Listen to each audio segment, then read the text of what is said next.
बिस्मिल्लाहिर्रहमानिर्रहीम। अस्सलाम वालेकुम। हमारा आज का जो लेक्चर है सिविल जज की तैयारी के हवाले से है। खास तौर पर जो नए लोग जो तैयारी स्टार्ट करना चाहते हैं, तो तैयारी कहाँ से स्टार्ट करें, कैसे स्टार्ट करें, कौन सा मटेरियल हमारे पास होना चाहिए, कौन कौन सी एजुकेशनल एड्स हमारे पास होनी चाहिए, किन किन चीज़ों की हमें ज़रूरत है, और सबसे बड़ी बात है कितना वक्त इस तैयारी के लिए दरकार है। डिफरेंट प्रोविंसेस से, जैसे कि आपको पता है कि हमारे पास बलूचिस्तान, उसके अलावा KPK, सिंध और फिर पंजाब, तमाम प्रोविंसेस के जो लोग होते हैं वो हमारे पास होते हैं। इस लिहाज से जो सबसे पहली चीज़ आपको पता होनी चाहिए वो ये पता होनी चाहिए कि सिलेबस, कि जिस प्रोविंस से आप अपेयर हो रहे हैं उसका सिलेबस क्या है। और सिलेबस के साथ दूसरी चीज़, जो एक्सपेक्टेड डेट है आपकी, एक्सपेक्टेड डेट ऑफ एग्जामिनेशन, वो आपकी क्या है। काफ़ी मुझे हैरानी होती है कि जब यहाँ पर बच्चे तैयारी के लिए आते हैं कि म्युनिसिपल एग्जाम के अंदर, और हम जब उनसे पूछते हैं तो उनको सिलेबस तक का पता नहीं होता कि उनका जो सिलेबस है वो क्या है, जिस प्रोविंस से वो अपीयर हो रहे हैं उनका सिलेबस क्या है, और वहाँ पर कौन कौन सी चीज़ें, कितने पेपर्स होंगे, किस तरह उनको क्लियर होना होगा, और एक्सपेक्टेड डेट तैयारी कितने अरसे में होगी। उन तक बात अरसे की नहीं है, बात पीरियड की नहीं है कि कितने पीरियड में आप तैयारी कर सकते हैं। यहाँ पर बात जो है वो आपके स्टडी आवर्स की है। मीन्स अगर आप कम वक्त में तैयारी करते हैं तो आपके जो स्टडी आवर्स हैं डेली बेस पर वो ज़्यादा होने चाहिए, और अगर आपके पास वक्त ज़्यादा है तो फिर आप कम टाइम में तो उसको थोड़ा थोड़ा पढ़ के भी कर सकते हैं। अगर वो मुझसे पर्सनली पूछे कि सिविल जज की तैयारी, तो मैं ये कहता हूँ कि इनफैक्ट अगर हमारा लॉ कॉलेज फॉर्म हो जाए तो आप लोगों को दोबारा तैयारी की ज़रूरत होनी नहीं चाहिए। वहाँ पर आपके पास जो नए लोग हैं उनके पास 5 साल, जो पुराने लोग थे उनके पास 3 साल, तो वो 3 और 5 साल अगर अच्छे तरीके से यूटिलाइज किए जाए तो कभी भी आपको उसके बाद लॉ पढ़ने की ज़रूरत नहीं आएगी। बट वहाँ पर अक्सर लोग जब वो पास होकर आते हैं तो उन्होंने अपनी ज़िंदगी में, उनको शायद अक्सर लोगों को ये भी पता नहीं होता कि बेयर एक्ट क्या है। उनको सिर्फ इतना पता होता कि पेपर 1 पास किया था, पेपर 2 पास किया था, पेपर 3 पास किया, पेपर में क्या था बस वो हो गया था, कुछ नोट्स, कुछ ऐसी चीज़ें पास किया। जहाँ तक बात है सिविल जज की, जो लोग जहन में रखे हैं कोई शॉर्टकट, इसका कोई शॉर्टकट नहीं है। सिविल जज की तैयारी का ना तो कोई शॉर्टकट है और ना ही इसमें जो नोट्स है वो 100% अगर आप कहें कि हेल्पफुल, कोई ऐसी सिंगल बुक, कोई ऐसे नोट्स, कोई ऐसी चीज़ नहीं है कि जिसको आप पढ़ें और डेफिनेटली आप पास हो जाए, हरगिज़ ऐसा नहीं। सिविल जज के पेपर पैटर्न को इस तरह रखा जाता है कि वो लोग कि जिनके अंदर कोई एबिलिटी हो, ऐसे क्वेश्चंस दिए जाते हैं कि जिसमें स्टूडेंट वही कामयाब हो जो खुद से कुछ लिखने का अहल होगा। अगर वो ऑर्डर राइटिंग देते हैं, जजमेंट राइटिंग देते हैं, या नॉर्मली मैं एक सिंपल सी चीज़ आपको बताऊं कि ये जो आपके पेपर है ये चेक भी जजेस ने करने हैं, और आप बनने भी क्या जा रहे हैं, जज बनने जा रहे हैं। तो ये पेपर अटेम्प्ट कैसे होना चाहिए, हर क्वेश्चन जस्ट लाइक जज आपने अटेम्प्ट करना है। तो वो कैसे अटेम्प्ट होगा, वो इस तरह अटेम्प्ट होगा कि जो भी क्वेश्चन एग्जाम में आपको दिया जाता है इसके आपने 2 कॉन्ट्राडिक्टरी आर्ग्यूमेंट डेवलप करने हैं। वो किस तरह, डेफिनेटली अगर वो कोई भी आपको स्टेटमेंट देता है किसी चीज़ के हवाले से, एक प्रोपोजिशन देता है कि मर्डर के हवाले से आ जाती है, तो अब मर्डर की तो 4 काइंड्स हैं, तो आपने दोनों एस्पेक्ट लेकर चलने हैं कि जनाब ये सेट ऑफ फैक्ट भी इसके ऊपर बैठता है और ये सेट ऑफ फैक्ट भी बैठता है, लेकिन मेरे ओपिनियन में ये सेट ऑफ फैक्ट दुरुस्त है। तो इनफैक्ट आपने 2 चीज़ों में से क्या कर दिया, जज कर दिया। जो बंदा कोर्ट में बैठा होता है, जो जज होता है, वो करता ही क्या है, तो 2 पार्टीज आती हैं, डिफरेंट ओपिनियन के साथ आती हैं, एडवर्स ओपिनियन के साथ आती हैं, और वो दोनों को सुनता है और किसी एक ओपिनियन को जो अकॉर्डिंग टू लॉ होती है वो उसके अकॉर्डिंग फैसला कर देता है कि जनाब ये ओपिनियन ठीक है और ये ओपिनियन गलत है। जिस दिन आपको ये चीज़ समझना, अगर ये कैसे समझ में आएगी, इसके लिए जो स्टेप्स हैं वो मैं आपको भी बता देता हूँ कि आप क्या करेंगे। तो आपको जज की तरह सोचना आएगा, कौन सी ऐसी चीज़ है जो हम इस तैयारी के दौरान करें कि हम जज की तरह सोचना शुरू कर दें, हम जज की तरह लिखना शुरू कर दें और जज की तरह पेपर अटेम्प्ट करना शुरू कर दें। वो चीज़ें सारी हम आज के पेपर पर डिस्कस करेंगे। तैयारी, अगर आप रूटीन में तैयारी करते हैं तो मिनिमम 2 इयर्स इसको रिक्वायर्ड है, जो सही तैयारी का हक है। और वो शॉर्टकट लगाने वाले लोगों को यहाँ से पता चल जाएगा कि अक्सर जो लोग पेपर क्लियर करते हैं वो सेकंड या थर्ड अटेम्प्ट पे करते हैं। जब आप उनका सेकंड और थर्ड अटेम्प्ट का पिछला जो पीरियड है वो काउंट कर लेंगे तो क्या हो जाएगा, ऑटोमेटिकली 2-2.5 साल की तैयारी उनकी बन जाएगी। लेकिन यहाँ पर अगर मैं 2 ईयर लिख रहा हूँ तो फिर ये बेसिकली आपका 2 आवर्स अ डे है, इसमें आपको ज़्यादा टफ टाइम देने की जरूरत नहीं है। अगर आप अपनी प्रिपरेशन को 1 ईयर में ले जाएंगे तो ये 4 आवर्स हो जाएगा। और जिस तरह हम इसको 6 मंथ में लेके जा रहे हैं तो 6 मंथ के लिए मिनिमम 8 आवर्स। तो जो हमारा ये करंट बैच जो 6 मंथ का है, तो ये चीज़ आपको पता होनी चाहिए कि मिनिमम एक दिन में 8 घंटे अगर आप टाइम देंगे तब आप इस चीज़ को क्लियर कर सकते हैं, अदरवाइज आप इसको क्लियर नहीं कर सकते। 8 में से 4 घंटे यहाँ पे होंगे और उन 4 घंटों को फर्दर दोबारा जाके रिवाइज करना, टेस्ट की तैयारी करना, उसको इतना ही टाइम चाहिए। अगर आप कहें कि मैंने यहाँ पर जो पढ़ लिया इस नॉट इनफ, हरगिज़ नहीं। यहाँ पर जब आप चीज़ें पढ़ेंगे वो उस वक्त समझ आएंगी जब आप खुद उसको समझने की कोशिश करेंगे। और मैं स्टूडेंट्स को हमेशा से बात करता हूँ कि दुनिया की कोई ताकत आपको जज नहीं बना सकती, इंक्लूडिंग मी, इंक्लूडिंग कोई भी टीचर। एक आपकी अपनी ज़ात है जो आपको जज बनाएगी। और आपकी ज़ात आपको जज कब बनाएगी कि जब आप कोई भी जो चीज़ है उसको उस तरीके से तैयार करें कि जो इसका हक है। अब उसका हक क्या है, उसके लिए पहले हम सिलेबस से स्टार्ट करते हैं। पहली चीज़ जो सबको पता होनी चाहिए, सबके पास अवेलेबल होनी चाहिए, वो आपके अपने प्रोविंस का सिलेबस है।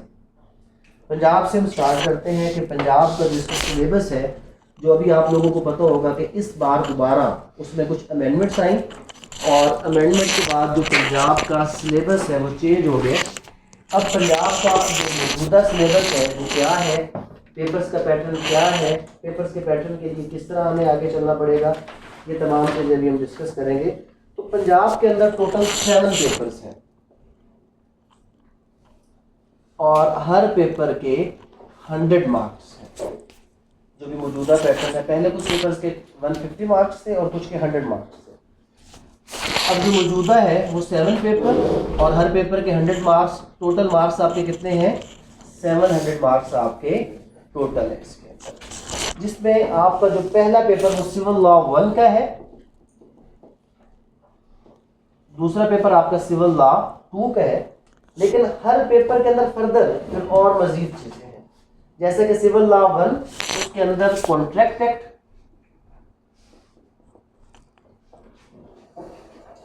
कॉन्ट्रैक्ट एक्ट के बाद उसके अंदर गार्डियन एंड वार्ड, लेकिन कैसे है, विद रूल्स है, जो high court rules and orders है। उसके बाद थर्ड इसके अंदर लिमिटेशन एक्ट,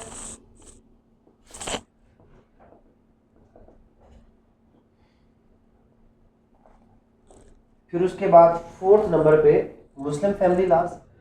लेकिन जो पुराने पेपर से जो चीज़ रिवील होती है वो ये है कि मुस्लिम फैमिली लॉज के हवाले से 2 चीज़ें इंपॉर्टेंट, एक मुस्लिम फैमिली लॉज ऑर्डिनेंस 1961 और एक family court act 1964 along with their rules. ये चीज़ें इंपॉर्टेंट है। और 5th Punjab rented premises act.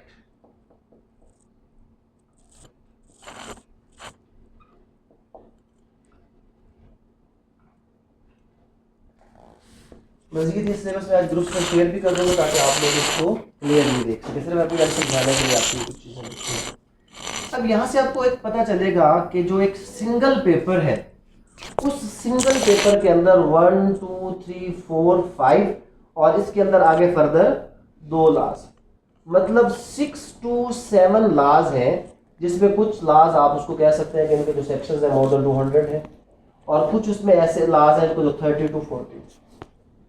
तो एक पेपर, अब यहाँ से और वो क्वेश्चंस भी कैसे आएंगे, यहाँ पर हर पार्ट डिफरेंट क्वेश्चंस के कॉन्ट्रैक्ट एक्ट के 2 में से एक सवाल आपने करने होगा, मतलब कोई ऑप्शन नहीं है कि आप कोई भी एक लॉ छोड़ दें और दूसरा लॉ आप कर लें। जो सेशन में चीजें दी गई हैं आपने सारे के सारे पढ़ने हैं, और पढ़ने किस तरह है। अब अगली बात करते हैं। अब हमें एक पेपर का पता चल गया सिलेबस, हम स्टार्ट करना चाहते हैं पहले से कॉन्ट्रैक्ट एक्ट से। हम कहते हैं जी मैं अभी तैयारी स्टार्ट करनी है, मैंने कॉन्ट्रैक्ट एक्ट से क्या चीज होनी चाहिए, एक आपके पास up to date bare act commentary है या नहीं है, but up to date bare act वो सबसे पहले जरूरी है। और उसमें वो लोग जो खास तौर पर नेट से चीजें कॉपी करते हैं, प्रिंट करते हैं, उनको मैं चीज बता दूं कि 90% नेट पे अवेलेबल मटेरियल इंडिया का है, और अक्सर हमें पता नहीं चलता। सेक्शंस में चेंजेस होती हैं, केस लॉज उनके डिफरेंट हैं, ऑल्दो बेसिक स्ट्रक्चर लॉ का सेम ही है, बट फिर भी वो एग्जैक्टली हमारे जैसा नहीं है। लोगों को पता नहीं होता, प्रिंट कर लेते हैं, उसके ऊपर तैयारी करते हैं, और बाद में पता चलता है कि जब आप कुछ चीज़ें लिखते हैं तो मिंगल अप हो जाती है। उसका रीज़न क्या है कि आपको पता नहीं था कि आपने ये चीज़ कॉपी करनी भी है या नहीं। तो हमेशा किसी अथेंटिक पब्लिशर से आपने क्या करना है, जो अपडेटेड बेरेक्ट की सबसे बड़ी ज़रूरत है, बेरेक्ट भी आपने दे दिया। अब हम क्या करें जरा, अब अगला स्टेप ये है कि इसको खोलने से पहले आपके पास जो सबसे ज़रूरी चीज़ है वो है पास्ट पेपर्स का होना, और पास्ट पेपर जो नए पैटर्न पे आए। पंजाब की अगर हम बात करें 2017, 2019, 2020 और 2000 अभी करंटली जो हुए 22 के पेपर, ये तैयारी स्टार्ट करने के लिए 2017, 19, 20, 22 मींस लास्ट 4 to 5 इयर्स के पेपर जो है वो आपके पास होने चाहिए। तो फिर हम क्या करेंगे, हम पेपर्स में देखेंगे कि कॉन्ट्रैक्ट एक्ट के जो क्वेश्चंस आए हैं वो किस किस्म के आए हैं। उन क्वेश्चन से हमें ये अंदाजा होगा कि क्या वो इंपॉर्टेंट है, तो जवाब मिलेगा कि नो इंपॉर्टेंट तो हरगिज नहीं है। तो क्या उसने किया, स्पेसिफिकली किसी भी सेक्शन के अंदर से कोई छोटी सी एक्सप्लेनेशन, ये एक्सेप्शन उसने ली और पूरा क्वेश्चन बनाकर दे दिया। जिसने वो एक्सेप्शन और एक्सप्लेनेशन टू द पॉइंट उसको हल करके दी, वो 6 लाइन में थी या 10 लाइन में थी, उसने उसको नंबर दे दिए। और जिसने जनरल क्वेश्चन की तरह इंट्रोडक्शन से लेकर कंक्लूजन तक 12 हेडिंग बना के उसके अंदर अपनी मर्जी की चीजें लिखी, उसने उसको क्या कर दिया, क्रॉस कर दिया। फिर इसका मतलब तैयारी कैसे हुई, तैयारी ये हुई अभी टाइम है, और टाइम इस तरह है कि आपने फर्ज करना है कि कल पेपर है। क्या मतलब, आज की चीज को आज इस तरह करके तैयार करें कि कल मैंने पेपर देना, तब आप इस काबिल होंगे कि आप पेपर तक इसको क्लियर कर सकें। अगर कहेंगे कि बड़ा टाइम है, तो बड़े टाइम वालों के पास मैंने इस बार भी बहुत लोगों को जो 1 साल से तैयारी कर रहे थे पेपर से भागते हुए देखा, मुझे हम तैयार नहीं है। वजह, कर लेंगे, इस जुडिशरी में कर लेंगे की ऑप्शन नहीं है। तो फिर क्या हुआ कि जो आपके पास बेयर एक्ट है, जब तक आप किसी भी बेयर एक्ट के जो लॉ के बेयर एक्ट उसको A to Z स्टडी नहीं कर लेते, आपकी तैयारी है ही नहीं। और ये कोई इतना मुश्किल टास्क नहीं है, सिर्फ जो चंद बेयर एक्ट्स हैं, CRPC, CPC या आपका PPC, ये लेंथी हैं। इसके अलावा 60 पेज या 70 पेज आप अगर 1 से 2 बार पढ़ेंगे तो अब करना क्या है, ये वो स्टेप्स मैं उन लोगों को बता रहा हूँ कि जो इस मेरी बात पर यकीन करेंगे कि अगर दुनिया में कोई चीज़ आपको जज बना सकती है वो आपके अपनी साथ है। आपने मेरे पीछे नहीं चलना, आपने मेरे आगे चलना है। पीछे चलेंगे तैयारी कभी मुकम्मल नहीं होगी, आगे चलेंगे तैयारी मुकम्मल होगी। आगे कैसे चलना है, आगे इस तरह चलना है कि आज मैंने कहा है कि हमने कल कॉन्ट्रैक्ट एक्ट शुरू करना है, आपके पास कॉन्ट्रैक्ट एक्ट आज होना चाहिए। कितने पेज हैं, 60-70 पेज हैं। आज रात आपको 60-70 पेज पढ़ लेने चाहिए, पेपर्स देख लेने चाहिए पास्ट के, उसमें कौन कौन से क्वेश्चन। मैं आज पेपर भी शेयर कर देता हूँ 4 सालों के, सिलेबस भी शेयर कर देता हूँ और up to date bare act भी शेयर कर देता हूँ। अगर कोई पढ़ के आना चाहे तो मैं ग्रुप में शेयर कर देता हूँ आप लोगों के साथ, ताकि आपके पास मटेरियल पहले से हो। चलिए, अगर इतना तेज आप नहीं जा सकते तो स्टडी प्लानर आपको आज मिल जाएगा। उसमें लिखा होगा कि कल हमने कितने सेक्शन पढ़ने हैं, 9, 10, 15 या 20, डिपेंडिंग अपॉन हम किस सब्जेक्ट के अंदर जा रहे हैं। तो वो उतने सेक्शन एटलीस्ट आप पढ़ के आए। वजह एक छोटी सी बात है, मैं आपको 10 बातें बताऊंगा, 9 भूल जाएंगी, 1 याद रहेगी। आप मुझसे 10 बातें अगर पूछेंगे तो 9 याद रहेंगी और 1 भूलेगी। वजह कि जब आप एक चीज पहले पढ़ के आते हैं, आपके माइंड में गैप क्रिएट हो जाता है कि यार मुझे समझ ही नहीं आ रही। जब आप कॉन्ट्रैक्ट एक्ट का सेक्शन 3, 4, 5, 6, 7 पढ़ेंगे ना, तो कख समझ कोई नहीं आनी, ऊपर से जाएगा। एक बार पढ़ेंगे तो इलामा इकबाल के शेर की तरह फारसी में लगेगा, दूसरी बार पढ़ेंगे तो थोड़ा थोड़ा उर्दू में लगेगा, तीसरी चौथी बार उसकी समझ तो आ जाएगी, पर फिर भी समझ नहीं आएगी। कॉन्ट्रैक्ट एक्ट भी ऐसा है, पहली बार पढ़ेंगे ऊपर से पता ही नहीं चलेगा, दूसरी बार पढ़ेंगे तो पता चलेगा कुछ कुछ मिलता जुलता है, तीसरी चौथी बार में समझ आएगा कि पता नहीं कुछ इसमें इतना समझ आ जाएगा कि मुझे समझ क्या नहीं आ रहा। मेरा पॉइंट समझ आया? जिस दिन आपको ये समझ आने लग गया कि मुझे समझ क्या नहीं आ रहा, उस दिन आपको समझ आ जाएगी। क्यों? क्योंकि जब आपको पता चला कि आपको क्या समझ नहीं आ रहा, वो आप पूछेंगे। अगर मैं क्लास में उस पॉइंट को क्लियर ना कर सका तो आप मुझसे पूछेंगे कि सर मैंने पढ़ा, मुझे ये चीज़ समझ नहीं और आपने भी ये चीज़ क्लियर नहीं की। तो जब उसका जवाब आपको मिलेगा, वो आपको उस गैप को क्या कर देगा, फिल कर देगा, तो आपका वो गैप क्लियर हो जाएगा। इस बार एक एडिशन किया हमने तैयारी के लिए, और वो एडिशन क्या किया है, वैसे मैं इन चीज़ों के खिलाफ था, लेकिन जब मैंने देखा है कि हमारे जो बच्चे हैं वो, मैं इस चीज़ के हक में था कि आप लोग ये करते कि बेयर एक्ट को पढ़ते, समझते, और आपकी इंग्लिश इतनी बेहतर होती कि आप उसको खुद से अपनी ज़ुबान में लिखने के काबिल होते।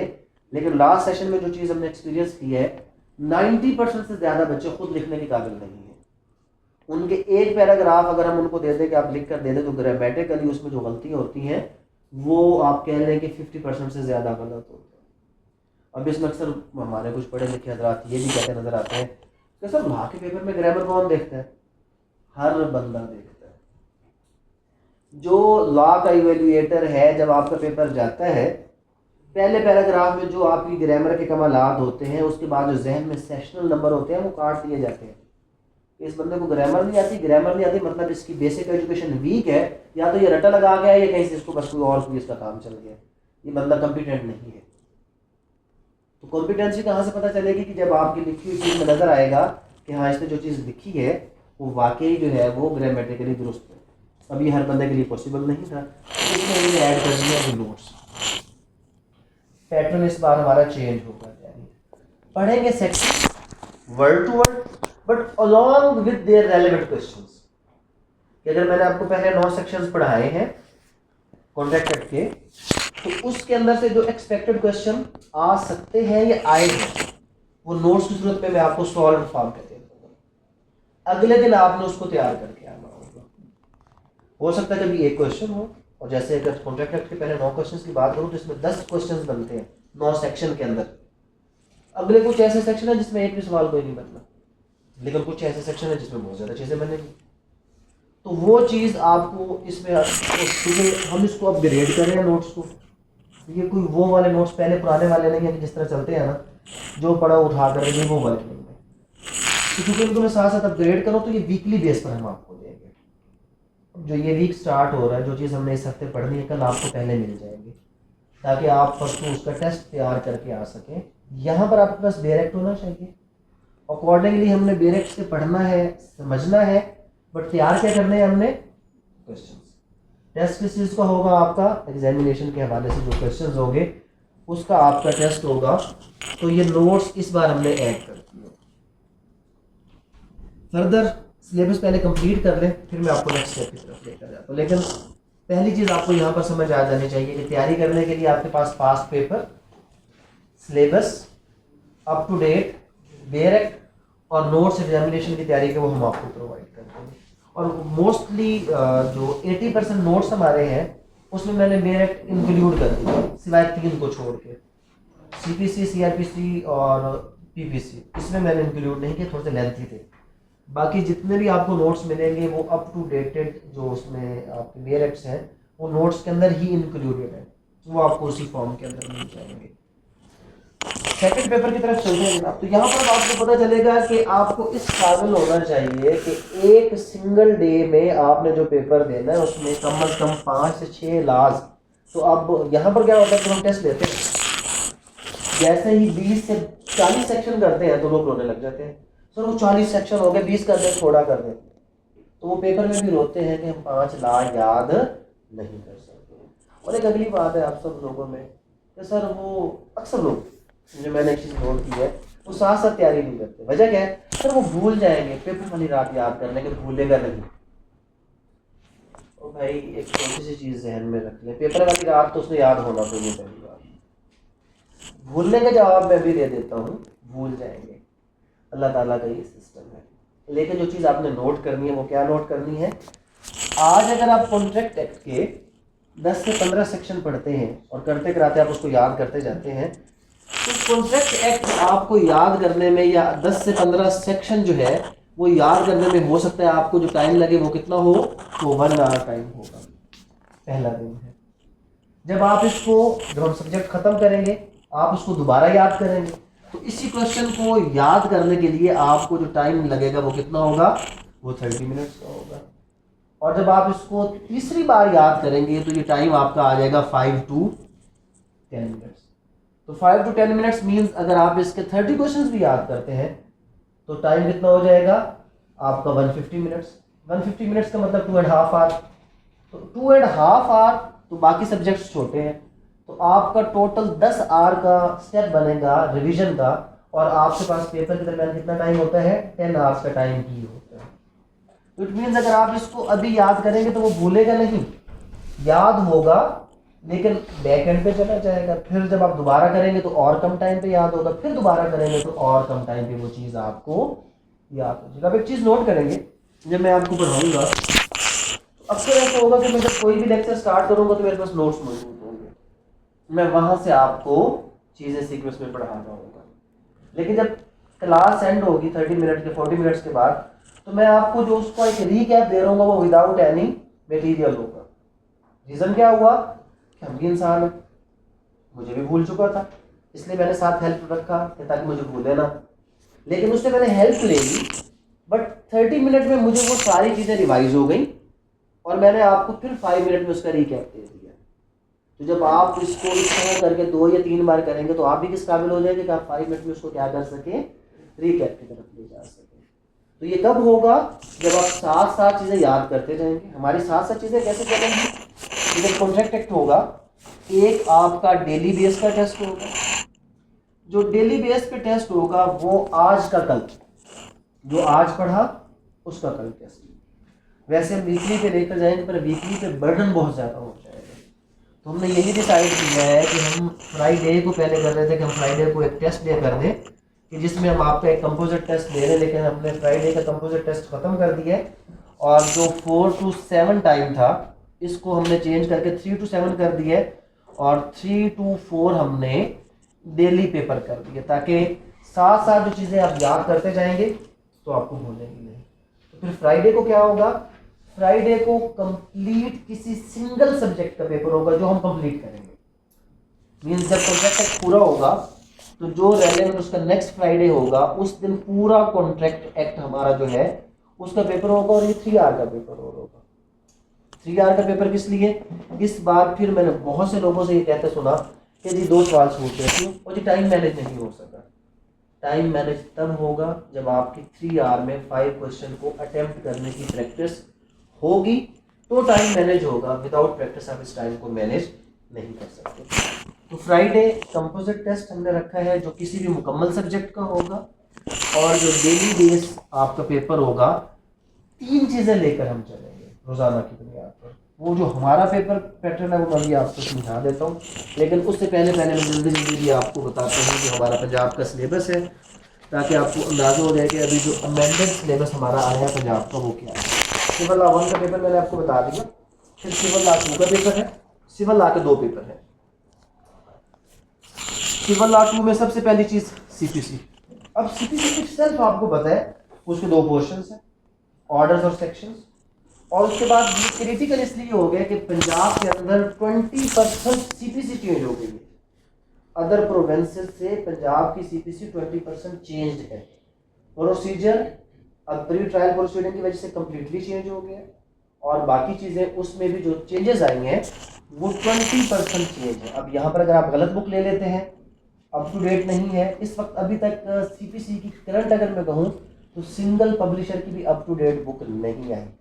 अगर कोई आएगी तो हम आपको वो रिकमेंड करेंगे कि आप इस बुक से करें। अगर उस वक्त तक ना आई तो फिर हम अपनी एक बुक पब्लिश कर देंगे, ताकि आपको अप टू डेट, सबसे मेन चीज़ इसमें है अप टू डेट मटेरियल का आप लोगों के पास होना। सीपीसी के बाद इसमें कोर्ट फी एक्ट है, स्पेसिफिक रिलीफ एक्ट है, कोर्ट फी एक्ट है, स्पेसिफिक रिलीफ एक्ट। और सीपीसी के वाले से अगर आपको थोड़ा सा गाइड करूं तो ये चीज़ ध्यान में रखें कि इस बार उसमें 109 सेक्शन के अंदर से सिर्फ 2 ग्राउंड्स आपसे पूछे, जिसने वो टू द पॉइंट, और वो ऐसी चीज़ होती है जो आमतौर पर हम छोड़ देते हैं। हम अपील पढ़ते हैं, फर्स्ट अपील पढ़ी, सेकंड अपील पढ़ी, अपील अगेंस्ट आर्डर पढ़ा, खत्म अपील को पढ़ते हैं। जो appeal to the Supreme Court है हम उसको टच ही नहीं करते होते। और उसने क्या सवाल दे दिया, ये बताया जनाब कि appeal to the Supreme Court के ग्राउंड्स क्या है। अब जिसने ग्राउंड्स सही लिखे सिर्फ वो 4 लाइनें लिख दी, क्वेश्चन क्लियर। और जिसने अपील की पूरे पीछे कहानियां लिख दी वो फायदा ही नहीं है, असल चीज उसने ग्राउंड्स पूछे हैं वो आपने दे दिए। और जहां तक बात है कि जनाब ये स्पेसिफिक रिलीफ एक्ट, ये कोर्ट फी है, पिछले साल का पेपर का क्वेश्चन कैसे उसने दिया, उसने कहा कि जनाब कोर्ट फी एक्ट के मुताबिक हाई कोर्ट सर्टन जो चीजें हैं उसके हवाले से जो है वो लॉ मेकिंग, रूल मेकिंग कर सकता है। तो आप वो रूल्स के बारे में बताएं, वो टॉपिक्स के बारे में बताएं, वो सब्जेक्ट्स के बारे में बताएं जहां पर हाई कोर्ट रूल मेकिंग कर सकता है। लास्ट 3 और 4 सेक्शंस हम हमेशा जोड़ देते हैं, क्यों कि यार ये रिपीलिंग है, ये रूल मेकिंग की पावर इंटरेस्ट होगी, बस इसमें कुछ नहीं आएगा। पहले वाले सवालों के ऊपर जोर देगा। और पहले वाले सवालों में क्या करते हैं, डेफिनेशन क्लास हमने हमेशा छोड़ी होती है, ये तो ज़रूरी नहीं है ना, सवाल से स्टार्ट करते हैं। और जुडिशरी के अंदर अगर आप हर पेपर को इकट्ठा करके मार्जिन निकालेंगे, 20% क्वेश्चंस पूरे जो आपके एग्जाम के हैं वो डेफिनेशन क्लास से आ रहे होते हैं। तो ना शुरू छोड़ना है ना एंड छोड़ना है, तो फिर क्या करना है, कंप्लीट हमने इस चीज़ को पढ़ना भी है और समझना भी है। और फर्दर इसके अंदर क्या है जनाब, पंजाब लैंड रेवेन्यू, और उसके बाद पंजाब लैंड रेवेन्यू एक्ट है और इसके रूल्स, ये आपके हो गए जनाब 2 पेपर हो गए, सिविल लॉ 1 का और सिविल लॉ 2 का पेपर। उसके बाद हमारे पास तीसरा पेपर है पंजाब के अंदर क्रिमिनल लॉ के हवाले से। जो क्रिमिनल लॉ का पेपर है उसके अंदर पीपीसी है, सीआरपीसी है, जेडीएससी है, पीपीसी, सीआरपीसी, उसके बाद जो है, अब इसमें अगर आप देख लें ये भी एक बहुत बड़ा मेजर एक्ट, 511 सेक्शन, ये उससे बड़ा 565 सेक्शन। खाली एक अगर आप देख लें पेपर तो 1000 से ज़्यादा सेक्शन तो ये चले गए। उसके बाद पुलिस ऑर्डर और पुलिस रूल्स, ये जो भी नए ऐड हो गए, पुलिस ऑर्डर और पुलिस रूल। तो अगर सबसे लेंथीएस्ट पेपर मैं कहूँ कि क्रिमिनल लॉ का कोई गलत नहीं है। जो पुलिस ऑर्डर 2002 इटसेल्फ एक बहुत बड़ा लॉ है, और उसके बाद पुलिस रूल्स के जो चैप्टर सिलेक्ट किए हैं वो भी काफ़ी लेंथी है, मेन चैप्टर है ही वही जो यहाँ पे आपको सेलेक्ट करके देंगे। तो ये आपका क्रिमिनल लॉ, और उसके बाद लॉ का जो 4th पेपर है उसको हम कहते हैं जनरल लॉ। और ये भी इंतहाई लेंथी इसलिए है कि इसमें high court rules and orders के 4 वॉल्यूम करते हैं, पहले इसके 2 वॉल्यूम थे। और इस बार एक चीज़ ध्यान में रख लें कि थोड़ा सा हाथ हल्का रखा गया, क्योंकि टाइम शॉर्ट था, तो उन्होंने लोगों को थोड़ा सा रिलीफ देने के लिए इतने ज़्यादा क्वेश्चन रूल्स में से नहीं पूछे, जनरल की तरफ चले गए ताकि लोग उसमें शोर ना मचाएं। लेकिन अब क्योंकि टाइम आपको इनफ हो चुका है, मिल चुका है, तो अगली बार इसमें से ये चीज़ें भी आएंगी। तो क्यूएसओ है सबसे पहले, उसके बाद हाई कोर्ट के रूल्स एंड ऑर्डर्स है, और वो उसका वॉल्यूम 1 से लेकर वॉल्यूम 4 चारों वॉल्यूम्स इसके अंदर एडेड है। और उसके बाद कॉन्स्टिट्यूशन और सिविल कोड, कॉन्स्टिट्यूशन और सिविल कोड ऑर्डिनेंस। ये लॉ के 4 पेपर हैं, हर पेपर 100 मार्क्स का होगा और जो ऑप्शन होगा वो विद इन क्वेश्चंस होगा, विद इन सब्जेक्ट्स नहीं होगा, विद इन लॉज नहीं होगा। मींस कॉन्ट्रैक्ट एक्ट का ऑप्शन होगा तो वो कॉन्ट्रैक्ट एक्ट के 2 में से 1 सवाल करने होंगे, सीबीसी का ऑप्शन होगा तो 2 या 3 में से 1 सवाल या 2 सवाल करने होंगे। जनरल ऑप्शन नहीं होगा कि आप या तो कॉन्ट्रैक्ट पढ़ लें या गार्डियन एंड वार्ड पढ़ लें, इस तरह का ऑप्शन आपके पास नहीं है। तो जो हर एक पेपर में देखें तो यहाँ पर भी 1 2 3 4 5 है, यहाँ पर भी 1 2 3 4 5 है, यहाँ पर भी 1 और 4 वाली में ये है और उसके बाद 3 और 4। तो पेपर पैटर्न इसके अकॉर्डिंग सेट होगा कि हर एक में से कुछ ना कुछ आएगा जरूर, ये ऑप्शन नहीं है कि आप कुछ छोड़। अब जनरल की तरफ चलते हैं। जनरल में भी अक्सर लोग ये कहते हैं जी कि वह हो जाएगा, कि हमारी तैयारी जनरल का मसला कोई नहीं है। और लास्ट अगर ईयर्स के मैं आपको रिजल्ट निकलवा कर दूँ हाई कोर्ट से तो आप हैरान होंगे कि जो फेलवर रेशो है वो जनरल सब्जेक्ट्स में ज़्यादा है लॉ के सब्जेक्ट्स की नस्बत। लॉ में 10% लोग पास हो जाते हैं और जनरल सब्जेक्ट्स की वजह से जो लास्ट ईयर रिजल्ट था वो 0.2% था। ऑलमोस्ट 4500 स्टूडेंट्स और पास कितने हुए थे? 8। लॉ में मोर देन 100 स्टूडेंट पास थे। इंग्लिश और जीके का जो रिजल्ट कंबाइन हुआ तो उसमें जो लोगों की पासिंग रेशो बची, पीछे कितने लोग बच गए? सिर्फ 8। और जिन लोगों ने इस बार पेपर दिया उन लोगों ने चीज़ नोट की होगी कि जो इस बार पेयर ऑफ वर्ड्स आए हैं वो किसी भी सिंगल किताब में थे ही नहीं। CSS लेवल तक की किसी भी किताब में वो पेयर एक्ट, और ऊपर उसने मेंशन किया था कि पेयर ऑफ वर्ड्स तब आपको नंबर मिलेंगे जब दोनों ठीक होंगे। और एक तकरीबन लोगों को आता था और एक उसमें ऐसा था जो आप किसी भी, शायद उसने किताबें सामने रखी थी और उसमें से देख देख कर उसने दिया था कि वो लफ्ज़ कि जो किसी भी किताब में नहीं था, वो ऐसा लफ्ज़ था कि जो सिर्फ उस बंदे को आता था जो कोई बचपन से पैदाइशी कोई एक्स्ट्रा ऑर्डिनरी। फिर इसका हल क्या है? इसके मैं आपको सिलेबस भी डिस्कस कर देता हूँ, किस पेपर आपका जो है इंग्लिश के हवाले से है और साथ साथ में उसका आपको बता भी देता हूँ। इंग्लिश का पेपर अगेन 100 मार्क्स था जिसके अंदर ऐसे भी है आपका। नॉर्मली करंट इश्यूज के हवाले से वो ऐसे लेके आ जाता है, कभी कभी वो जुडिशल जो हमारे कुछ मामला है वहाँ पर भी हो जाता है, वो हम साथ साथ आपको गाइड करते रहेंगे। उसके बाद है जी यूजेज ऑफ इंग्लिश। ये तो इसमें आसान क्वेश्चन जो है, जो इंग्लिश टर्म्स हैं उसको उर्दू में करना, ये सबसे आसान क्वेश्चन है। ऑलमोस्ट 500 टर्म्स हैं, उसी में से आपका ये एस्टॉपल है तो एस्टॉपल को उर्दू में क्या कहते हैं, अगर स्पेसिफिक रिलीफ है तो उसको उर्दू में क्या कहते हैं, और फर्दर इसकी एक्सप्लेनेशन मांगी गई थी कि आप उन टर्म्स को क्या करें, एक्सप्लेन भी करें। तो इट मीन्स ज़्यादातर चीज़ें शॉर्ट डेफिनेशन के स्टाइल पर थी और जनरल चीज़ें थी, यहाँ पर कोई मुश्किल चीज़ नहीं आई थी। 500 के करीब ये टर्म्स हैं, अगर आप वो देख लेंगे तो आपका जो ये क्वेश्चन है वो क्लियर हो जाएगा। और उसके बाद इसमें कौन सी चीज़ थी जनाब, जैसी है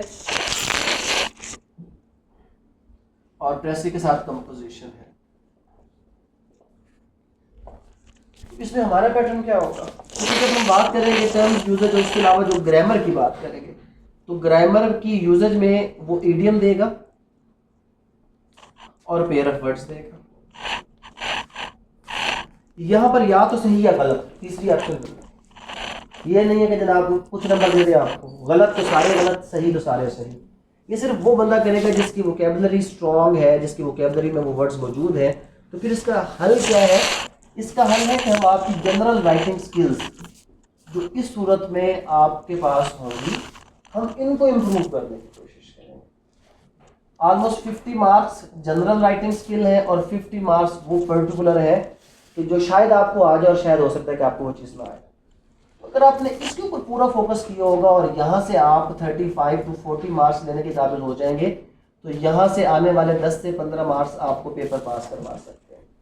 तो फोकस जनरल स्किल्स पे, जहाँ पर आपको कुछ ना कुछ नंबर मिलने ज़रूर है, यहाँ पर ये मिलने हैं या नहीं मिलने, तो वो चीज़ें हम आपको साथ साथ इसके हवाले से भी इंशाल्लाह कुछ ही दिनों में जो सिविल जज के लेवल पर हमारी जो इंग्लिश की जो किताब है वो महीने के अंदर अंदर आ रही है, ताकि जो चीज़ें आपको अभी तक जो किताबें करते हैं जनरल इंग्लिश है, लेकिन हमने ये फोकस कर दिया कि लास्ट 4 ईयर के जो आपके पेपर आए हैं उनको अटेम्प्ट करने का तरीका और उसको सॉल्व भी कर दिया, और फर्दर मोर उसके हवाले से जो ये चीज़ें हैं, लीगल टर्म्स हैं या उसके अलावा जो ये पेयर ऑफ वर्ड्स हैं और जो इडियम्स हैं, हमने उसमें कोशिश की है कि मैक्सिमम, लेकिन वो मैक्सिमम ऐड करने के बाद इतने ज़्यादा हो जाते हैं कि मैं नहीं कहता कि कोई बंदा उसको याद कर सकेगा।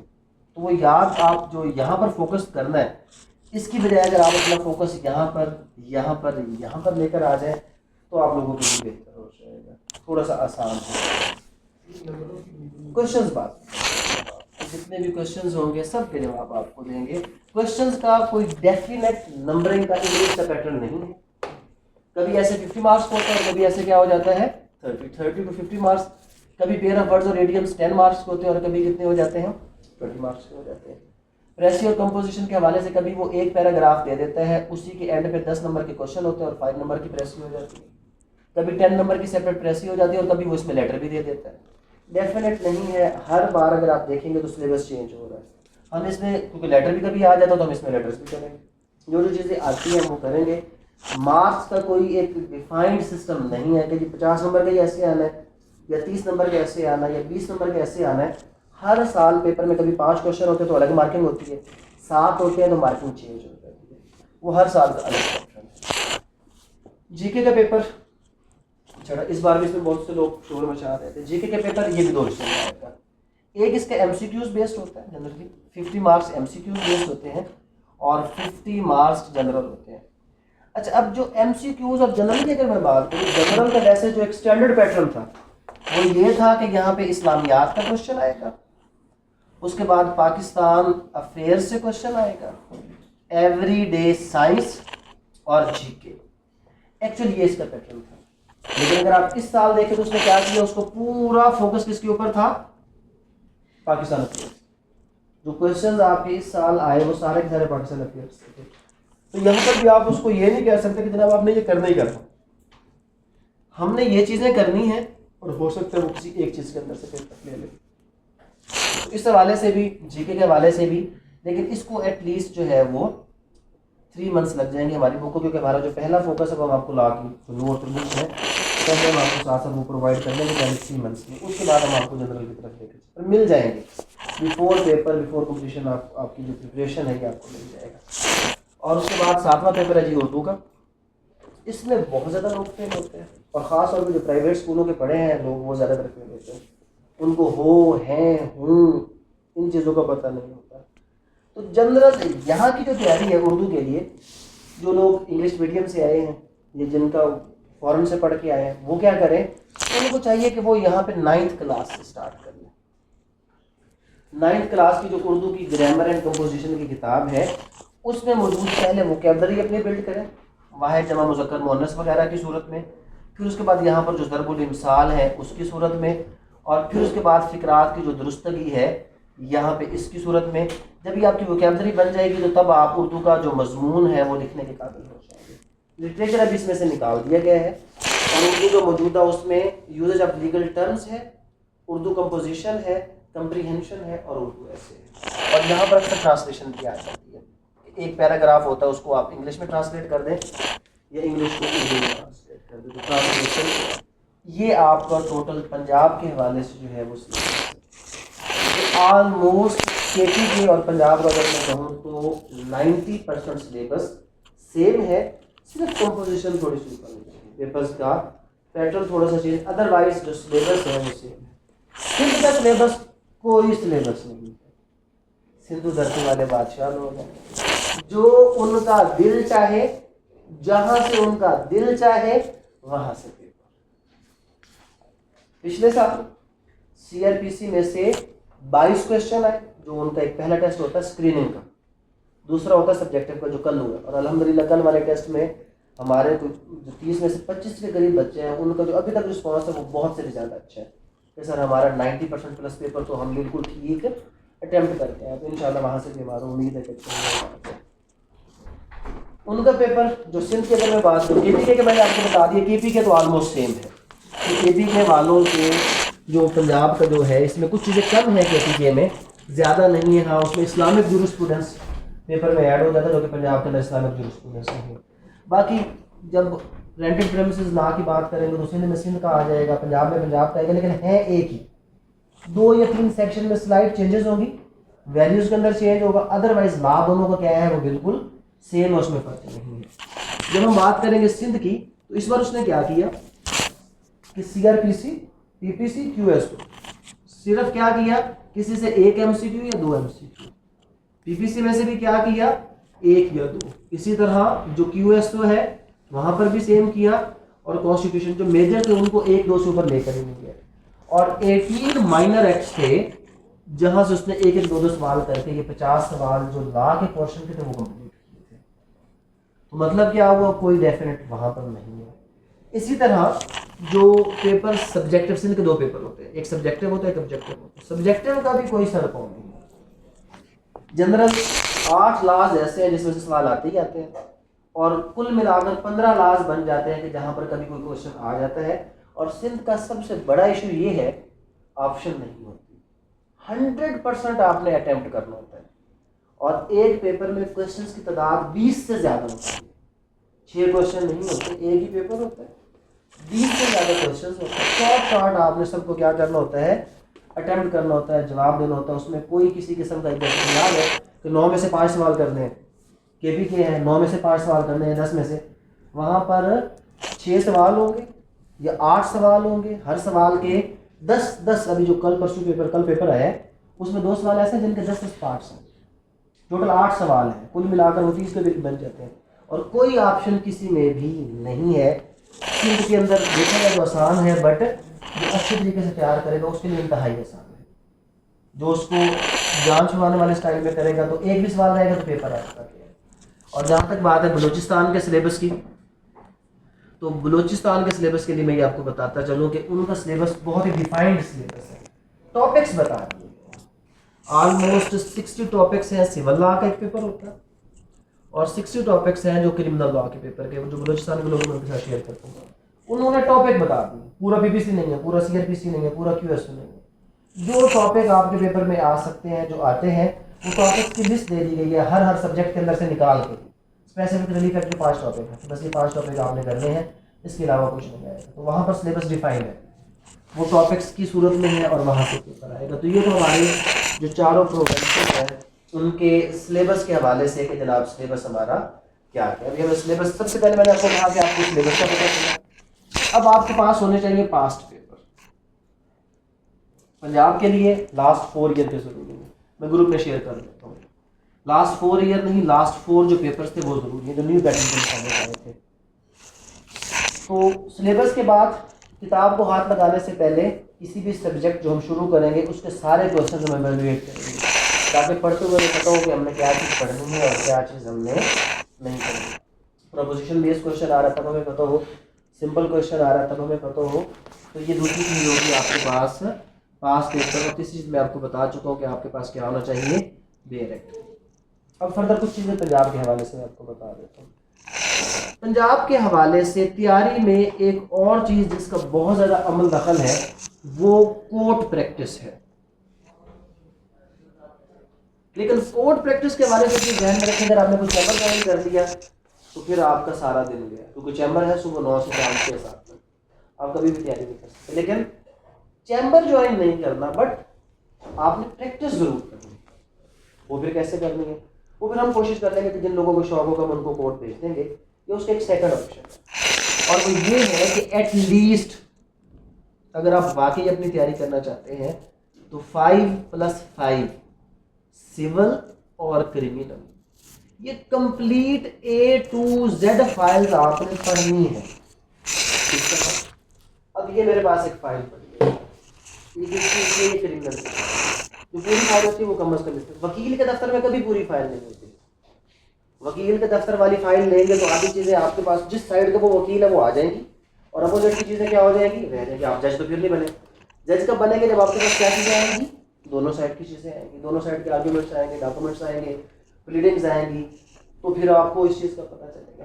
तो ये फाइल आपको सिर्फ कोर्ट से मिलेगी। जो डिसाइडेड मैटर है मैजिस्ट्रियल ट्रायल का आप उठा लें, उस डिसाइडेड मैटर की मुकम्मल फाइल को आप जब स्टडी करेंगे तो सबसे पहले आपको क्या चीज़ मिलेगी, चलान मिल जाएगा उसके ऊपर, सर पे चलान लगा होगा, चलान पढ़ेंगे तो आपको चलान की चीज़ें क्लियर हो जाएगी।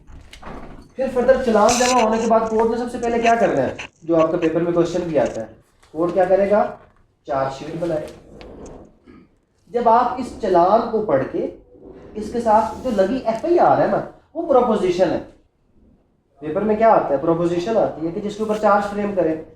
कैसे फ्रेम करेंगे, जब आपने 5 फाइलों में एटलीस्ट पढ़ा होगा कि यार ये फलां इस तरह की FIR हुई थी और FIR के अंदर कोर्ट ने इस तरह करके चार्ज फ्रेम किया था, उसका पैटर्न क्या था, उसके अल्फाज क्या थे, वो लिखा किस तरह गया, फिर डेफिनेटली इस मुकदमे में ज़रूर कोई ना कोई बेल की एप्लीकेशन आई होगी।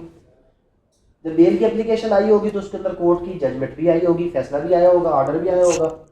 तो आपने बेल पिटीशन, वो तो आपके पेपर में नहीं आएगा, बट ऑर्डर आएगा। अक्सर आता है कि जनाब बेल को रिफ्यूज़ करें या बेल को एक्सेप्ट करें। ये गाइडों वाले ऑर्डर किसी भी सूरत एक्सेप्टेबल नहीं होगी। ऑर्डर एक्सेप्टेबल कौन सा होगा, जब आपने सिचुएशन पढ़ी है पहले, उस पिटीशन के अकॉर्डिंग आपने ऑर्डर पढ़ा। ऑर्डर कभी भी जनरल नहीं होता, वो पिटीशन के अकॉर्डिंग होता है। तो आपने उस पिटीशन के अकॉर्डिंग देखा कि रिफ्यूज़ क्यों किया और ग्रांट क्यों किया। तो फाइल आपने कैसे पढ़नी है कि जहाँ पर किसी में बेल ग्रांट हुई होगी, किसी में बेल क्या हुई होगी, रिफ्यूज़ हुई होगी। यहाँ पे सपुर्दारी की दरख्वास्त आपको मिलेगी, उसका ऑर्डर मिलेगा। फर्दर श्योरिटी की दरख्वास्त मिलेगी, उसका ऑर्डर मिलेगा। मुचलके मिलेंगे, डेली बेस का कोर्ट का ऑर्डर मिलेगा, डिटेल्ड ऑर्डर्स मिलेंगे। फिर इसके अंदर आपको क्या चीज़ मिलेगी, बयानात की रिकॉर्डिंग। जब आप बयानात की रिकॉर्डिंग पढ़ेंगे, सिर्फ ये फाइल नहीं है, ये आपको क्या सिखा रहा है, QSO सिखाएगा कि वहाँ पर जो आप पढ़ के आए थे कि एग्जामिनेशन होगा, ये होगा, फिर ऐसा होगा। यहाँ पर आप प्रैक्टिकली देख रहे होंगे कि हाँ जनाब ये एग्जामिनेशन है, साथ उसके ऊपर क्रॉस एग्जामिनेशन है, कोर्ट ने लिखा किस तरह है। जो चीज़ें वहाँ पर पढ़ी होगी, यहाँ से आपको क्या होगा, उसका पता चल रहा होगा। तो उसके बाद आखिर में इसमें डेफिनेटली क्या लगा होगा, जजमेंट। एक्विट हुआ या कन्विक्ट हुआ, आपके पेपर का क्वेश्चन है कि जी लिखे जजमेंट इसके एक्विट करने की या कन्विक्ट करने की। तो 10 फाइल्स टोटल, एटलीस्ट 5 किस चीज़ की। अब ये आखिरी रातों में तो नहीं पढ़ा जाएगा ना, इसका टाइम कब होगा, अब होगा। 1 हफ्ता आपको फाइल पढ़ने पे लग जाएगा। इस तरह जब आप, हम कोशिश कर देंगे कि लास्ट में हमने स्टूडेंट्स पे भी लगाया था और मुझे बड़ी खुशी हुई आखिर तक कि जब किसी ने भी कोई फाइल नहीं पढ़ी। ठीक है, तो इस बार हम ज़बरदस्ती जो है ना ये फाइल्स अरेंज करवा के, जुम्मे वाला दिन हम एक बंदा बुला रहे हैं वो खूनखार किस्म का, जो आपके सर पे खड़ा हो और आपको ये फाइल ज़बरदस्ती वो क्या करे, पढ़ाए, और इतना वेला हो कि वो आपसे सुने भी से। तो जुम्मे वाले दिन हम कोई ऐसा एक अरेंज कर रहे हैं, कोई हैवी ड्यूटी किस्म का बंदा कि जो खूनखार किस्म को, और वो आपसे ये वाले काम ले सके। इस बार हम ये फाइल आपको अवेलेबल करते हैं। इसी तरह सिविल, अब आपको पता है कि सिविल के क्वेश्चंस क्या आते हैं, इशू फ्रेम करें। सेकंड क्या चीज़ आती है इशू फ्रेम करने के साथ, जनाब आपको शॉर्ट ऑर्डर लिखें इंजंक्शन का, या आप किस चीज़ का ऑर्डर लिखें, आप जजमेंट के हवाले से कुछ लिखें। तो ये तमाम चीज़ें यहाँ पर मौजूद होंगी। और मैं आपको एक छोटी सी चीज़ बताता हूँ, अजान है।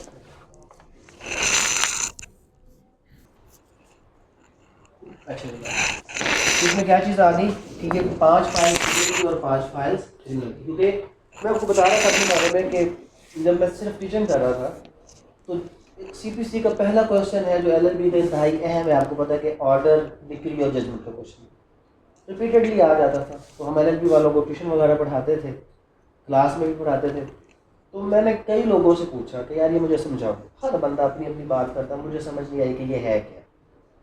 पहली बार कब समझ आई, जब मैंने सिंपल एक जजमेंट देखी, उसके अंदर मुझे पता चला कि यार ये आखिर में डिक्री शीट लगी हुई है, ये जजमेंट है और ये ऑर्डर शीट है जिसके अंदर सारे के सारे डेली बेस के क्या लिखे गए हैं, ऑर्डर्स। तो वो पूरा कंसेप्ट जो मुझे कई लोगों से पूछ के समझ नहीं आया था, एक जजमेंट ने मुझे पूरे का पूरा कंसेप्ट को समझा दिया। तो जब आप ये फाइल खोल के इसके साथ CPC पढ़ेंगे तो फिर आपको हर चीज़ समझ आएगी कि ये इशू कैसे फ्रेम होंगे। जब आप पहले दावा पढ़ चुके होंगे, फिर जब आप दावा पढ़ चुके होंगे और फिर इशू पढ़ेंगे, आपको उसकी समझ आ जाएगी।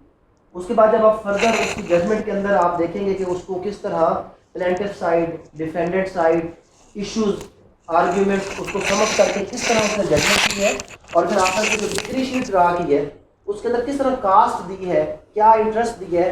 तो वो सारे कंसेप्ट जो CPC के हम समझा के थक जाते हैं कि जी ये कास्ट है, ये इंटरेस्ट है, ये डिग्री है, ये ऑर्डर है, ये जजमेंट है, ये सारी चीज़ें आपको केवल की सिर्फ एक फाइल मुकम्मल सिखाते हैं। जब आप वो 4 से 5 डिफरेंट फाइल्स पढ़ेंगे तो ऑटोमेटिकली चीज़ें आपके लिए मज़ीद क्या हो जाएंगी, आसान हो जाएंगी। तो दूसरी जो इम्पोर्टेंट चीज़ आपकी तैयारी, खास तौर पर जो पंजाब के लोग हैं, बाकी लोगों के लिए भी इम्पोर्टेंट है, लेकिन पंजाब के लोगों के लिए भी इम्पोर्टेंट है कि आपका 20% to 30% क्वेश्चंस यहाँ से आते हैं।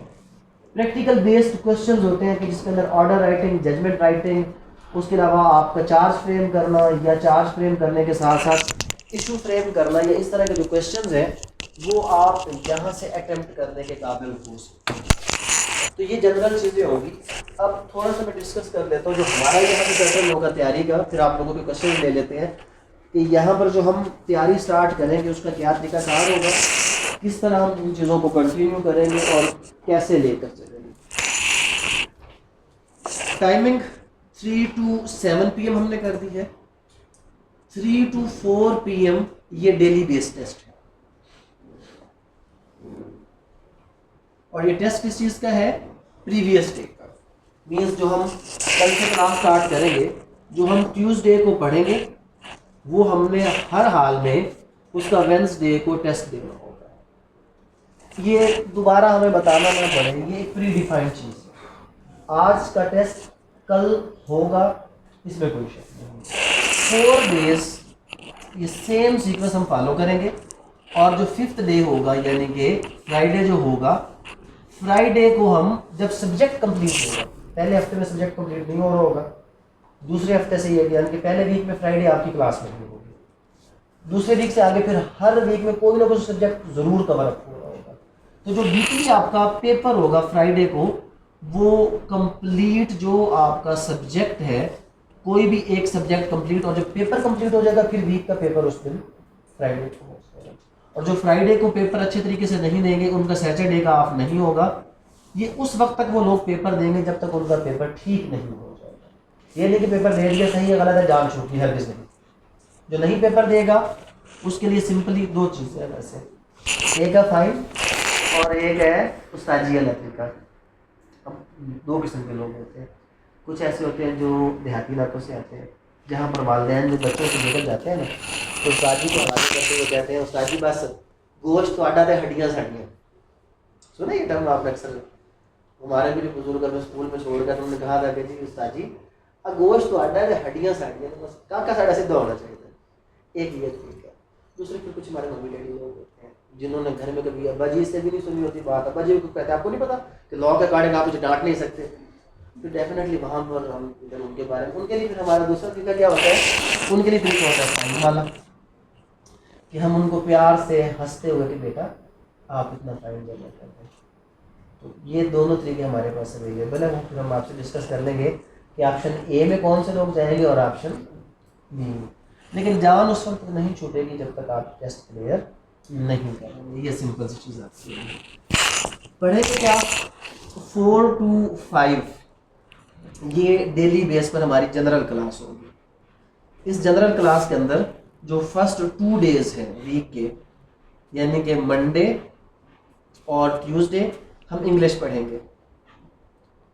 इंग्लिश आपको मियां जाहिद साहब पढ़ाएंगे, लास्ट में पढ़ा रहे हैं तो वही कंटिन्यू करेंगे। मंडे और ट्यूसडे वो आपको इंग्लिश पढ़ाएंगे। उसके बाद नेक्स्ट 2 डेज हैं यानी कि वेंसडे और थर्सडे, उसमें उर्दू और जीके, ताकि जनरल सब्जेक्ट पैरेलल लेकर चलें। ये नहीं कि आखिर पे जाके पढ़ लेंगे, आखिर पे नहीं पढ़े जाएंगे, तो इनको पैरेलल लेकर चलेंगे तो फिर ही ये चीज़ें पढ़ी जाएंगी। यहाँ पर जो एग्जामिनेशन का पैटर्न है वो आपको मैं तैयार करवाऊँगा, बट जो कुछ पर्टिकुलर ग्रामेटिकल चीज़ें या लेक्चर्स कि जहाँ पर किसी एक्सपर्ट ओपिनियन की ज़रूरत होगी, तो यहाँ पर हम प्रोफेसर्स बुलाएंगे जो आपको डिफरेंट डेज के अंदर इन चीज़ों के हवाले से गाइड करते रहेंगे। बट एग्जामिनेशन पैटर्न वो आपको मैं खुद तैयार करवाऊँगा। ये हमारा 4 डेज पहली क्लास 4 to 5। उसके बाद दूसरी जो क्लास होगी हमारी वो होगी 5 to 6। इसमें 10 मिनट्स का गैप नमाज वगैरह को हम रखेंगे, ज़्यादा गैप नहीं होगा। जो 5 to 6 हमारी सेकंड क्लास होगी वो सिविल लॉ के हवाले से होगी, जिसमें अभी जो हम सिविल लॉ में स्टार्ट कर रहे हैं वो कॉन्ट्रैक्ट एक्ट स्टार्ट कर रहे हैं हमारा, जिसको हमने 2 वीक्स में इंशाल्लाह कवर अप करते हैं, क्योंकि जो हमारा एक पेपर जो सिविल लॉ है उसको हम 1.5 मंथ या 2 मंथ में जाकर उसको एंड कर रहे होंगे, तो लिहाजा 2 वीक्स के अंदर हमने कॉन्ट्रैक्ट एक्ट, जो भी हमारा कल से स्टार्ट होगा, जो पहली चीज़ होगी वो कॉन्ट्रैक्ट एक्ट होगी। तीसरा जो हमारा होगा वो 6 to 7 लास्ट क्लास होगी, जिसमें हम क्रिमिनल सब्जेक्ट हमारा हमेशा चलेगा, और ये क्रिमिनल सब्जेक्ट जो अभी हम स्टार्ट कर रहे हैं ये CRPC स्टार्ट कर रहे हैं।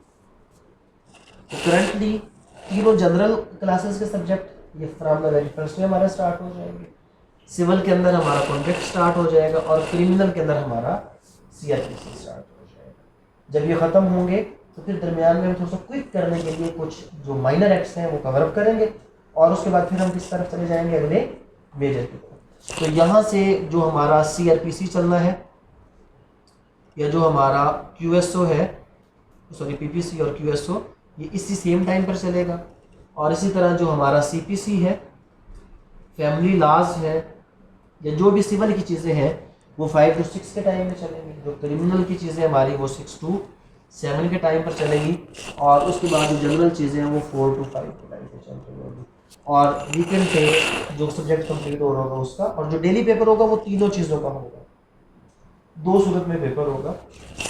जो कुछ MCQ पेपर होंगे वो आपको मोबाइल पे मिलेंगे, जो आपको सेव भी रहेंगे, वो गूगल जनरेटेड टेस्ट की सूरत में होंगे। खासतौर पर जो GK होगा वो डेली बेस पर गूगल जनरेटेड टेस्ट, जब तक हम सब्जेक्टिव पोर्शन की तरफ नहीं जाते, जो उसका ऑब्जेक्टिव MCQ 50 नंबर का पोर्शन है वो हम आपसे गूगल जनरेटेड टेस्ट की सूरत में लेते हैं। जो कंपोजिट होगा वो उसका अलग पैटर्न होगा। अब यहाँ पर हमारी क्लासेस कैसे होती है, ये चीज़ें मैं सब लोगों को गाइड कर दूँ, क्योंकि जो लोग खासतौर पे ऑनलाइन वाले हैं उनको इसके काफ़ी ज़्यादा इश्यूज आते हैं, क्योंकि उनको इन चीज़ों का पता नहीं होता, तो वो बाद में फिर हमें भी तंग कर रहे होते हैं और खुद भी तंग हो रहे होते हैं। हमारी क्लास जो सब लोग हैं उनके लिए 3 तरह से होगी। अच्छा, कुछ लोग ऑनलाइन वाले पूछते हैं कि सर वो टेस्ट कैसे देंगे। ऑनलाइन जो लोग होंगे उनके पास टेस्ट देने के 2 तरीके हैं। एक तरीका ये है कि वो हमें बाई पोस्ट भेज दें, डेली बेस पर ना भेजें, पूरे वीक का एक इकट्ठा बंडल बनाएं, 50-60 रुपीज़ लगते हैं पूरे वीक का इकट्ठा भेजते हैं। इस तरह नहीं तो क्योंकि मोबाइल पे वैल्यूएशन पॉसिबल नहीं होती, तो सेकंड हमने उसका एक हल निकाला है कि हमने एक जो फोटो स्टेट वाला लड़का है उसको हम नंबर शेयर कर देंगे, वो उनसे एक पर्टिकुलर अमाउंट ले लेगा, शायद 5 या 7 रुपये सफ़े के होंगे, तो वो उनको शॉर्ट में भेजेंगे, ये बंदा उसका प्रिंट निकालेगा, उसको इवेल्युएट करेगा, और इवेल्युएट जो हम करेंगे, इवेल्युएशन के बाद वो वापस इसको सॉफ्ट में कन्वर्ट करेगा और ऑनलाइन स्टूडेंट्स को भेज देगा। ये अल्टरनेट है, अगर कोई बंदा पोस्ट नहीं कर सकता तो अल्टरनेटिव वो क्या कर सकता है, क्योंकि हम हार्ड को ही इवेल्युएट कर सकते हैं, सॉफ्ट इवेल्युएट करना बहुत मुश्किल है। तो हार्ड की इवेल्युएशन के लिए वो प्रिंटेड फॉर्म में आ जाएगा, 10 या 12 पेज होंगे तो बात वहीं पे आ जाएगी। अगर वो पोस्ट करता है तब भी 100 के करीब उसका खर्चा आ जाएगा, यहाँ पर भी वो 70-80 रुपीज़ उसका जो इवेल्युएशन का खर्चा आ जाएगा। तो दोनों में से किसी भी तरीके से ऑनलाइन स्टूडेंट्स अपनी इवेल्युएशन करवा सकते हैं। जो वेब जनरेटेड पेपर होंगे वो तो online on the spot evaluation होगा, सबमिट करेंगे, रिजल्ट शो हो जाएगा, सही और गलत का पता चल जाएगा, दोबारा रीसबमिट करने का उसके अंदर ऑप्शन होगा, वो हम सब लोगों को समझा देंगे जब हम उसको वो करेंगे। 3 तरह की क्लासेस, सबसे पहले तो फिजिकल क्लासेस हैं हमारी, और जो बच्चे हमारे साथ अटैच हो जाते हैं वो इन तीनों में से किसी भी तरह क्लास ले सकते हैं। मोर वो लाजिम नहीं कि जो एक स्टाइल में आएगा बस वो उसी तरह नहीं। अगर फिजिकल वाला बंदा ऑनलाइन पे शिफ्ट होता है, ऑनलाइन वाला फिजिकल में आता है, ये सारी ऑप्शन होती हैं। पहले हम थोड़ी सी सख्ती करते थे, उसका रीज़न था जगह की कमी, क्योंकि हम जिन लोगों को फिजिकली अलाउ करते थे वो 40 से ऊपर जाते नहीं थे। अभी इंशाल्लाह 1 जून से हमारा जगह का इशू हल हो जाएगा, तो अप टू 200 स्टूडेंट्स पर हम उसको एंगेज कर सकते हैं, तो वहाँ पर फिर ये ऑप्शन ओपन हो जाएगी। तो वैसे इस बार हम इस पर कोई पाबंदी नहीं लगा रहे, आप क्लास यहाँ पर भी ले सकते हैं और आप ऑनलाइन सेम क्लास अगर 4 to 7 टाइम है हमारा, तो ये जूम पर ऑनलाइन भी चल रही होगी। अब जूम के कुछ असूल मैं आपको बता देता हूँ।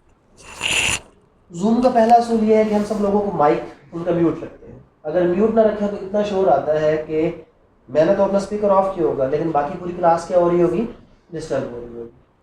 तो फिर अगर जूम क्लास के दौरान, अभी थोड़ी देर पहले जैसे मैंने आपको कहा कि जनाब अगर ये ऑनलाइन वालों का इस तरह टेस्ट होगा, वजह क्या है कि किसी ने टेक्स्ट किया, मैंने फ़ौरन जवाब दिया, ऑनलाइन वालों के लिए जो हमने ऑप्शन दिया है वो जूम टेक्स्ट है,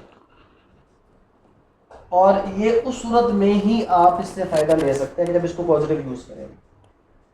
इसको अक्सर लोग चैट ग्रुप बना देते हैं, क्लास हुई या नहीं हुई, hello guys, class fellows, how are you, ना हेलो, ना हाय, ना हाउ आर यू। मुझसे भी सवाल पूछना है तो मर्दों की तरह, औरतों की तरह। फर्क क्या है मर्दों की तरह और औरतों की तरह?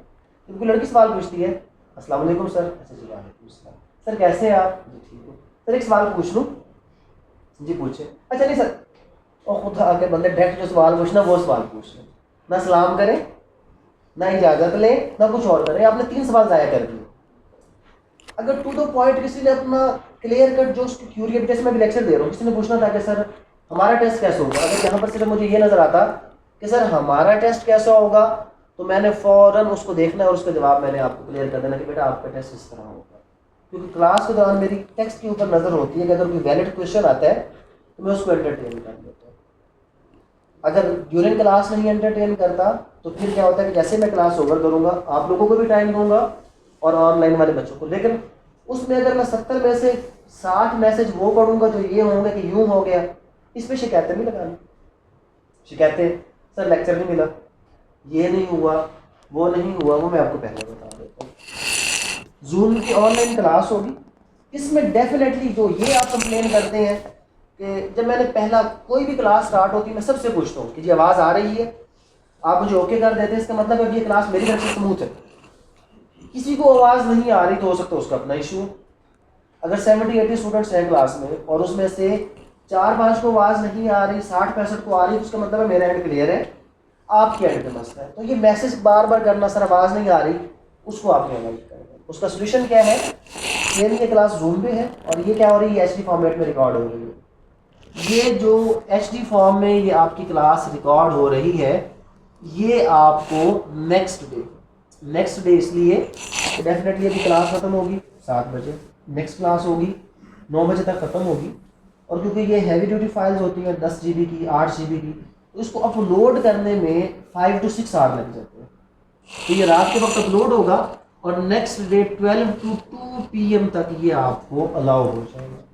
कभी कभार ऐसा होता है कि मैं अगर किसी वजह से वो रात अपलोड नहीं कर पाता तो नेक्स्ट डे आके करता हूँ तो ये 4 PM तक चला जाता है, बट जनरली ये इसका टाइम है। तो आपको अगले आज का लेक्चर आपको कल मिल जाएगा।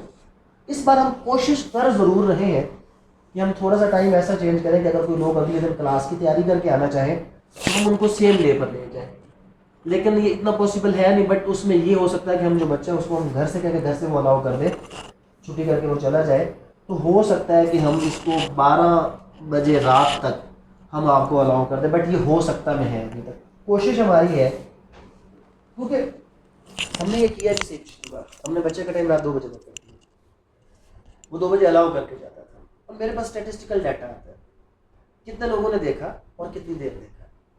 तो 2 बजे उसने इतना टफ टाइम लेके किया, अगली सुबह पता चला कि 100 में से 7 लोगों ने देखा और एवरेज व्यू ड्यूरेशन 2 मिनट्स। तो इसका मतलब है कि टफ टाइम लेने का फ़ायदा नहीं हुआ। जैसे ही आप इस पर क्लिक करेंगे मेरे पास आपका डाटा आ जाएगा, जितनी देर आप उसको व्यू करेंगे मेरे पास आपका डाटा आ जाएगा कि यार इतनी देर इस बंदे ने। तो अगर आपका रिस्पॉन्स अच्छा हो रहा होगा तो डेफिनेटली हम उसको क्या करेंगे, सेम डे पर लेकर चले जाएंगे। तो क्लास के 3 तरीके क्या हो गए, या तो आप फिजिकली ले सकते हैं, या जूम पे ये आपका लाइव स्ट्रीमिंग जो होगा सेम टाइम पे ये आप ले सकते हैं, या तीसरी चीज़ है रिकॉर्डेड लेक्चर। तमाम लोगों को ये तीनों ऑप्शंस हम हर हाल में देते हैं। जो फिजिकल आते हैं उनको भी रिकॉर्डेड लेक्चर मिलते हैं, जो जूम पर होते हैं उनको भी रिकॉर्डेड लेक्चर मिलते हैं। ये रिकॉर्डेड लेक्चर्स सब लोग जो हमारे यहाँ, और ये जब तक आप इस अकेडमी में अगर 6 मंथ का बैच आपने ज्वाइन किया है तो 6 मंथ तक रहते हैं, लेकिन अगर पेपर करीब होंगे तो हम उसमें टाइम एक्सटेंड कर देते हैं टिल पेपर, उससे ज़्यादा नहीं, उसके बाद ही ऑटोमेटिकली क्या हो जाता है, क्लोज। अब यहाँ पर अभी अगली चीज़, ग्रुप में 2 किस्म के लिंक आएंगे। जूम लिंक मैंने आपको बताया सिर्फ कब तक वैलिड होगा, during class, class over link होगा। फिर तो लोग कह रहे होते हैं सर वो क्लास ओपन नहीं हो रही, जब टाइम खत्म क्लास जूम का लिंक ओपन नहीं होगा। हर क्लास के लिए फ्रेश लिंक आएगा, ना आपको आईडी लेने की ज़रूरत है, ना आपको पासवर्ड लेने की ज़रूरत है। हर क्लास के लिए अगर 4 बजे टाइम है तो 10 मिनट का हम सबको बताते हैं कि 4 से 4:10 आपके पास इसका लिंक जो है वो आ जाएगा। उसके बाद रिकॉर्डेड लेक्चर के अलग लिंक आते हैं, उसमें मेंशन होता है ये CRPC का लेक्चर है और ये आज का लेक्चर है। जब वो 4, 5, 6 लेक्चर कंबाइन हो जाएंगे हम उनकी ज्वाइंट प्लेलिस्ट सेंड करना शुरू कर देंगे। फिर आपने लेक्चर अगर नहीं भी मिला होगा तो इनफैक्ट वो प्लेलिस्ट में ऑटोमेटिकली ऐड हो चुका होगा। तो आपने हर रोज़ उस प्लेलिस्ट की टेल एंड देखना है कि क्या उस पर न्यू लेक्चर ऐड हो गया। तो अगर आपको इंडिविजुअली नहीं मिला तो उसमें क्या हो चुका होगा, वो ऑटोमेटिकली ऐड हो चुका होगा। उसके बाद अक्सर लोग ये शिकायत करते हैं सब लेक्चर प्ले नहीं हो रहे, उसमें सारा कसूर आपको होता है। रीज़न, हम आपसे पहले दिन ईमेल आईडी का स्क्रीनशॉट लेते हैं। वो स्क्रीनशॉट इसलिए लेते हैं कि अक्सर लोग मोबाइल में कोई और ईमेल आईडी यूज़ करते हैं और एक्चुअल उनकी कोई और होती है। तो जो मोबाइल की आईडी आपका स्क्रीनशॉट, और फिर कुछ लोग होते हैं जिनके मोबाइल पर 2 या 3 आईडीज चल रही होती हैं। जो आईडी आपने हमें भेजी है उसके ऊपर लेक्चर प्ले होगा, किसी और आईडी के ऊपर प्ले नहीं होगा। तो फिर आपने अपने मोबाइल से यूट्यूब से वो आपको तरीका बता देंगे, आपने आईडी को शिफ्ट करना है तो आपके लेक्चर ऑटोमेटिकली क्या हो जाएंगे, प्ले होना शुरू हो जाएंगे। तो ये जो लेक्चर प्ले नहीं होने का इशू है ये आपकी ईमेल आईडी की वजह से आता है, उसमें हमारा इशू नहीं होता कि यहाँ पर आप कहें कि जनाब हमारी वजह से कोई लेक्चर्स प्ले नहीं हो रहे। उसमें टोटल जो रीज़न होता है वो ईमेल आईडी का होता है।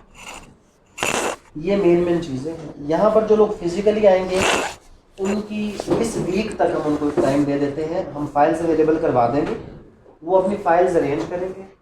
उनका डेली बेस का जो टेस्ट होगा जब वो आएंगे वो फाइल के अंदर लगा होगा और प्रीवियस डे का टेस्ट इवेल्युएट होकर लगा होगा। तो वो आकर अपना जो टेस्ट है प्रीवियस डे का उसकी इवेल्युएशन देख लेंगे, कुछ डिस्कस करना चाहेंगे तो वो डिस्कस कर लेंगे। और जो न्यू डे का टेस्ट है वो जैसे जो बंदा आता जाएगा वो उसको क्या करेगा, अपनी फाइल को उठाएगा, उसमें टेस्ट ऑलरेडी फाइल के अंदर क्लिक हुआ होगा, वो अपना टेस्ट उठाएगा और बगैर किसी से पूछे अपना टेस्ट आकर अटेम्प्ट करना शुरू करेगा। क्योंकि क्लास जो स्टार्ट होनी है वो 4 PM पे होनी है, लेकिन क्लास के लिए ज़रूरी है कि 3 PM पर आकर आप टेस्ट अटेम्प्ट करें। जो टेस्ट अटेम्प्ट नहीं करेगा, जब तक फाइल नहीं देगा तब तक वो क्लास उसकी में कंटिन्यू या वो किसी में जाके बैठेगा, पहले टेस्ट अटेम्प्ट करके आएगा। जब वो टेस्ट अटेम्प्ट करके आएगा तो फिर वो क्लास, नहीं तो उसका क्लास में टाइम ज़ाया हो जाएगा, उसका अपना लॉस हो जाएगा। तो आपने अपना लॉस बचाना है और ये सोच कर के टाइम बहुत ज़्यादा नहीं है, टाइम हरगिज़ नहीं है। 6 महीने 8 घंटे टाइम देकर मैंने आपको बताया, कम से कम आप 8 घंटे टाइम देकर इस तैयारी को मुकम्मल कर सकते हैं। और ये समझ के कि कल ही आपका पेपर है, कोई किसी किस्म की इसमें सुस्ती और इस तरह की जो चीज़ें हैं अगर आप लेकर चलेंगे तो वो आपको नुकसान देगी। अभी आप जो क्वेश्चंस पूछना चाहते हैं वो आप क्वेश्चन पूछें ताकि मैं आपको बताऊँ फर्दर इसमें और क्या हो सकता है।